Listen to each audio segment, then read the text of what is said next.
सदनमा हिजो पहिलो बैठक चलिरहँदाखेरि तपाईहरुको नवनिर्वाचित संसदीय दलको नेता रामबहादुर थापाले बोल्ने भएको अभिव्यक्ति एउटा थियो। त्यसको पार्टीभित्रै पनि समीक्षा प्रारम्भ भएको छ। सार्वजनिक रूपमै पार्टी उपाध्यक्ष विष्णु पौडेलदेखि लिएर पूर्व अर्थमन्त्री सुरेन्द्र पाण्डेहरूसम्मले योगेश भट्टराईहरूले सार्वजनिक टिप्पणी गर्नुभयो। टिप्पणी प्रारम्भ भएको छ पार्टी हित विपरीत भयो भनेर। यदि तपाईँ संसदीय दलको नेता चुनिएको भए तपाईको अभिव्यक्ति के हुने थियो?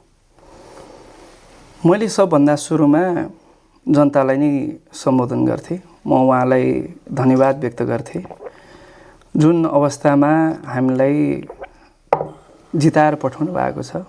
म त्यसका लागि धन्यवाद दिँदै हामीले हिजोको परिस्थितिलाई बुझेर वर्तमान अवस्थामा हामी कहाँ छौँ र अब भविष्य निर्माण गर्नको लागि तपाईले देखाउनु भएको मार्गनिर्देशन र हामीले कोरेका खाकाहरू त्यसलाई एकदमै इमानदार र निष्ठापूर्वक हामीले काम गर्छौँ भनेर सबैजनालाई शुभकामना दिँदै अब यो नयाँ चुनौती छ।